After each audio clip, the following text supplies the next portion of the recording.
નમસ્કાર ગુજરાત, આજના તાજા હવામાન સમાચારની અંદર ફરી એક વખત આપનું હાર્દિક સ્વાગત છે। આજે મિત્રો તારીખ થઈ છે 25 અને આજનો વાર થયો છે સોમવાર।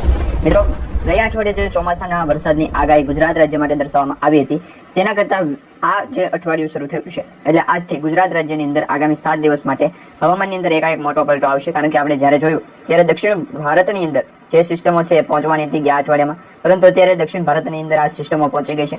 હવે લો પ્રેશર સિસ્ટમની અસરના કારણે વાતાવરણ છે એકાએક પલટાતો જોવા મળી રહ્યું છે। ગુજરાતના પણ દક્ષિણ ભાગ, સૌરાષ્ટ્ર અને કચ્છ લાગુના પૂર્વ પશ્ચિમ ભાગના વિસ્તારોની અંદર અત્યારે વરસાદી માહોલ છે જોવા મળી રહ્યો છે। આગામી 3 કલાકને લઈને સૌથી મોટી આગાહી દર્શાવવામાં આવી રહી છે। IMD ડિપાર્ટમેન્ટે પણ આપણને માહિતી આપી છે કે ગુજરાત રાજ્યની અંદર આજ બપોર પછીનું વાતાવરણ છે બદલાશે।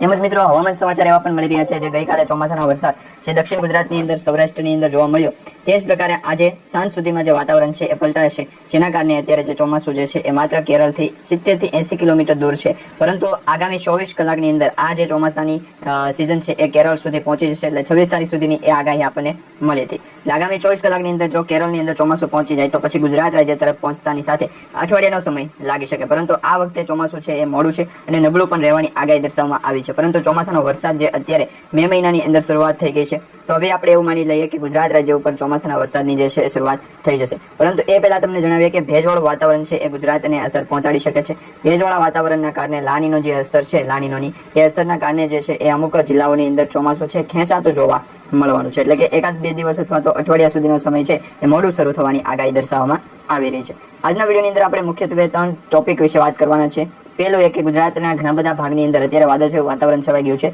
તેમ છતાં ગરમીનું જે પ્રમાણ છે એ હજી પણ 40 ડિગ્રી સેલ્સિયસ સુધી જોવા મળી રહ્યું છે। એટલે 40 ડિગ્રી સુધી ગરમીનું તાપમાન છે અને એમ છતાં પણ વાતાવરણની અંદર એક મોટો પલટો આવવાની આગાહી અગાઉ પણ આપણને છે એ મળી હતી। તેમાં તમે જોઈ શકો છો કે અત્યારે સાંજ સુધીમાં વાતાવરણ છે એ પલટાનું, જેમાં દક્ષિણ ગુજરાતની અંદર જે 3 થી 4 એવા જિલ્લાઓ છે કે ત્યાં આહવા છે, નવપુરા છે, વ્યારા છે, ઉમરપાડા છે, ચીખલી છે, વાપી છે અને વાપી સેલવાસ છે, આ જે વિસ્તારો છે ત્યાં ચોમાસાના વરસાદની અત્યારે જે છે એ આગાહી દર્શાવવામાં આવી છે। કારણ કે મિત્રો ત્યાં વાદળછાયું વાતાવરણ જોવા મળી રહ્યું છે અને હીટવેવની જે આગાહી હતી એ હીટવેવની આગાહીના કારણે અરબ સાગરના દરિયાની અંદર જે ચક્રવાત ઉત્પન્ન થવા જઈ રહ્યું છે તેના વાદળો અત્યારે બની ગયા છે। અહીંયા તમે જોઈ શકો છો આ જે વાદળો બન્યા છે એ સાયક્લોનિક સર્ક્યુલેશન બની શકે છે। અત્યારે મિત્રો આ લો પ્રેશર સિસ્ટમ છે, પરંતુ હવે આવનારા દિવસોની અંદર એટલે કે તારીખ 28 થી લઈ અને 1 તારીખ સુધીમાં આ જે સિસ્ટમો છે એ મિત્રો લો પ્રેશર સિસ્ટમમાંથી વેલમાર્ક લો પ્રેશરમાં ટ્રાન્સફર થશે।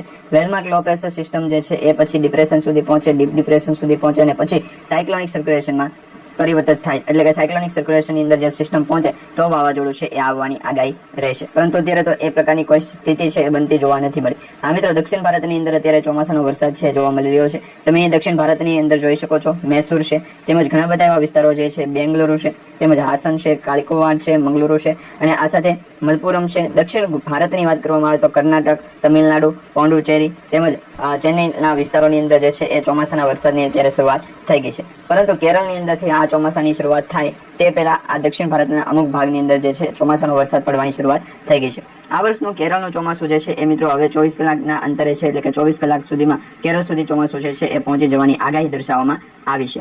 બીજી એક સૌથી મોટી આગાહી જોઈએ તો મિત્રો અંબાલાલ પટેલે પણ આ વર્ષના ચોમાસા પહેલા જે અત્યારે ગરમીનું તાપમાન વધ્યું છે તેની આગાહી કરી છે। હવામાન વિભાગના પ્રાથમિક માહિતી અનુસાર આ વખતે પણ ચોમાસું જે છે કેરળમાં શરૂ થશે, એટલે કે કેરળમાં ચોમાસું આવશે, પહોંચશે, ત્યાર પછી જે છે નિર્ધારિત સમય કરતાં પહેલા આગમનની આગાહી કરવામાં આવી છે। હકીકતમાં મિત્રો કેરળની અંદર ચોમાસું 26મી મેના રોજ છે એ આવવા પહોંચવા માટેની શક્યતા હતી, પરંતુ હવે 1-2 કલાક વહેલા છે ચોમાસું શરૂ થઈ શકે। એટલે 25 તારીખની મોડી સાંજ સુધીમાં આ જે ચોમાસું જે છે એ કેરળના વિસ્તારો સુધી પહોંચી જશે અને આ સાથે જ્યારે પણ કેરળની અંદર ચોમાસું પહોંચે એ સાથે જ મુંબઈમાં પણ ભારે વરસાદની આગાહી દર્શાવવામાં આવે છે।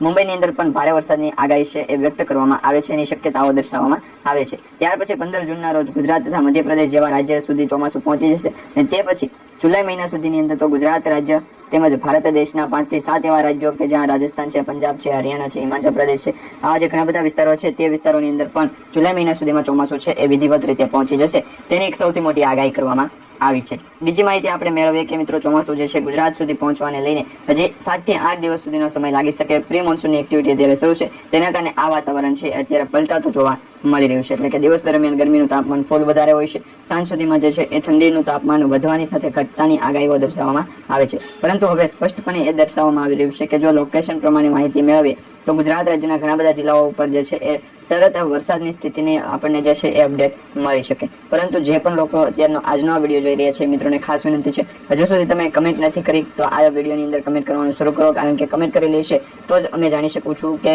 તમારા વિસ્તારની અંદર અત્યારે પરિસ્થિતિ વાતાવરણને લઈને અથવા તો ચોમાસાના વરસાદને લઈને શું છે. તો એ માટે મિત્રો નીચે કમેન્ટ બોક્સમાં તમે તમારા પ્રશ્નો છે જણાવી શકો છો. અને મિત્રો આ એક મેપ પણ જોવા મળી રહ્યો છે, સેટેલાઇટ ઇમેજ છે. સેટેલાઇટ ઇમેજમાં આપણને અગાઉના 24 કલાક પછીનું વાતાવરણ દર્શાવતા હોય છે.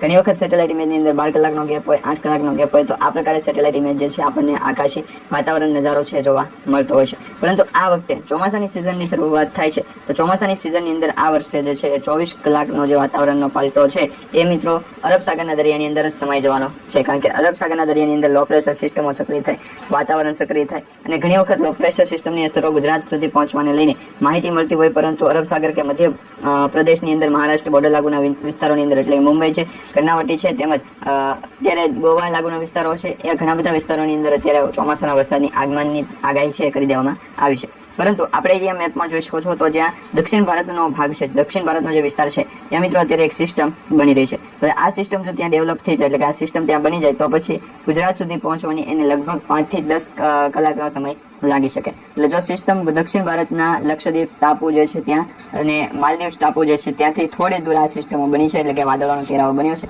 જો આ વાદળોના ઘેરાવાના લાનીનોની અસર દર્શાવશે અથવા લાનીનોની અસર થશે તો પછી ગુજરાત સુધી પહોંચવાને લઈને સાયક્લોનિક સર્ક્યુલેશન પરિવર્તન થશે. જો સાયક્લોનિક સર્ક્યુલેશનની અસર ગુજરાત સુધી પહોંચે છે નહીં તો વાતાવરણ સ્પષ્ટ રહેશે, શાંત રહેશે અને ઠંડી વાતાવરણની આગાહીઓ હવે પછી કરવામાં આવી રહી છે. અને મિત્રો ખાસ કરીને તમે આ મેપની અંદર સેટેલાઇટ ઇમેજ જોઈ શકો છો. આ સેટેલાઇટ ઇમેજ જ્યારે લેવામાં આવ્યો એટલે એનો સમય પણ અહીંયા નક્કી કરેલો છે કે એ સમયના આધારે જે સેટેલાઇટ ઇમેજ જે છે એ કેપ્ચર કરવામાં આવી છે. હવે અહીં તમે સ્પષ્ટ જોઈ શકો છો 24 તારીખની આગાહી છે. 24 તારીખે આ જે કેપ્ચર કરેલી ઇમેજ છે એના વિશેની માહિતી આપણને આપવામાં આવી છે, જેમાં ટ્રોપિકલ વેધર જે છે એ આઉટલુક એનું દર્શાવવામાં આવી રહ્યું છે, એટલે કે બાહ્ય વાતાવરણ દર્શાવવામાં આવ્યું છે. એમાં અરબી સમુદ્રની અંદર એટલે કે દક્ષિણ ભારતની અંદરથી જે અરબી સમુદ્ર અને પૂર્વ ભારતની વચ્ચે બંગાળની ખાડી આવેલી છે તે અને અરબ સાગર, અરેબિયન સી, આ બંને દરિયા વચ્ચે જે છે એ આવનારા લગભગ 7 થી 8 દિવસ જે છે એની વિશે જે યુટીસી છે એ લાગુ થવાની આગાહી દર્શાવવામાં આવી રહી છે. આપણે યુએસસી લાગુ પડતી જોવા મળી રહી છે, અપર સાયક્લોનિક સર્ક્યુલેશન. પરંતુ આ અલ્ટ્રા ટ્રાન્સ જે છે એ ટેમ્પરેચર ક્લાઉડના જે છે એ માહિતી મળી છે એના આધારે યુટીસી છે એ લગાવવામાં આવી શકે, એટલે કે યુટીસી આધારિત જે છે એ સિસ્ટમ બની શકે. હવે મિત્રો અહીંયા તમે જોઈ શકો છો કે 24 કલાક પછી વાતાવરણ કેવું રહેશે, 48 કલાક પછી કેવું રહેશે, 72 કલાક પછી વાતાવરણ કેવું રહેશે. તો અત્યારે તો વાતાવરણ સ્પષ્ટ દર્શાવે છે, પરંતુ જો હવામાન સ્થિરતાની કારણે કોઈ પણ પ્રકારનો પ્રોબ્લેમ આવ્યો તો વાતાવરણ જે છે એ અટવાડી શકે છે. એટલે વરસાદી સિસ્ટમ હોય તો પણ ફરે અને બીજા અન્ય વિસ્તારોના કામકાજ હોય તો પણ ફરે, બાકી વાતાવરણની અંદર અસર છે એ લોકેશન પ્રમાણે છે. તો આ જ પ્રકારે ગુજરાતનું હવામાન પણ સ્થિર છે. પરંતુ તમે જોઈ શકો છો આ સેટેલાઇટ ઇમેજની અંદર આપણને એક એવી માહિતી મળી રહી છે કે સેટેલાઇટ ઇમેજમાં આપણે જોશું તો સરખું જોશું તો અહીંયા મિત્રો આ જે ભાગ જે છે જે દર્શાવવામાં આવી રહ્યો છે આ ભાગ, ત્યાં અત્યારે સાયક્લોનિક સર્ક્યુલેશન બનવાની આગાહી છે. એટલે લો પ્રેશર સિસ્ટમ સક્રિય થશે ત્યાર પછી એ આગાહી બનતી જોવા મળી છે. પરંતુ હજી સુધી કોઈ એવા એંધાણ દર્શાવવામાં આવ્યા નથી કે વાતાવરણ શું કહેવા માંગે છે. ગુજરાત રાજ્ય ઉપર પરિસ્થિતિ ભારેથી અતિ ભયંકર હોવાની આગાહી આ 3જો મહિનો ચાલી રહ્યો છે. કારણ કે વરસાદી સિસ્ટમની આગાહી તો પણ લોંગ સમય નથી હોતો, તો આ લોંગ સમય હોવાનું કારણ પણ આપણને આવડતું નથી. લોકેશન પ્રમાણે માહિતી હોય તો પછી ગુજરાતના બીજા અન્ય લોકો સુધી છે અપડેટ મળી જાય. તો આ ભાગરૂપે ગુજરાતનું વાતાવરણ જે છે સ્પષ્ટ હોવું જોઈએ, પરંતુ ત્યાં અત્યારે લોકેશન જે છે વાદળછાયું વાતાવરણ દક્ષિણ ગુજરાતની અંદર પડ્યું છે. એટલે કે આ પ્રકારે ગુજરાતનું વેધર એનાલિસિસ ફોરકાસ્ટ છે એ આપણે સમજી શકીએ. હવે હવામાન સમાચાર એવું કહે છે કે ગુજરાતના દરેક લોકો પાસેથી જે છે એ માહિતી આપણે જે વાતાવરણની પ્રમાણે અસર છે એ જોવા મળી છે, તો એના આધારે ગુરુજીનો જે છે એ વાતાવરણની અસર છે એ મુખ્યત્વે અપડેટ માંગે. તો આ માટે તમે જોઈ શકો છો દક્ષિણ ભારતની અંદર અને દક્ષિણથી પૂર્વ ભારતની અંદર અત્યારે લો પ્રેશર સિસ્ટમો સક્રિય થઈ છે, અને હવે પછી આ લો પ્રેશર સિસ્ટમો છે ગુજરાત નજીક આવશે ત્યારે ભયંકર પરિસ્થિતિ સાબિત થશે. એટલે વાતાવરણની અંદર એક મોટો પલટો આવશે તેની સ્પષ્ટપણે અહીંયા આગાહી આપણને મળી રહી છે. બીજી એ માહિતી તમને જણાવીશું, સેટેલાઇટ ઇમેજના માધ્યમથી આપણે ઘણા બધા એવા કેપ્ચર કરેલા ફોટા છે તે પણ અપડેટ જણાવી દઈશું. ગુજરાતની અંદર સૌથી પહેલી અને માહિતી અલગ અલગ વેધર એનાલિસિસના ટોપિક હોવા જરૂરી છે, અને વાતાવરણની અંદર સ્પષ્ટપણે 2 થી 3 હવામાન સ્થિરતા છે એ આપણને જોવા મળી, એટલે લો પ્રેશર સિસ્ટમની અસર છે એ આપણને જોવા મળી રહી છે. પરંતુ એ 1-2 દિવસની અંદર આપણને વધારે ડીપમાં માહિતી મળી જશે.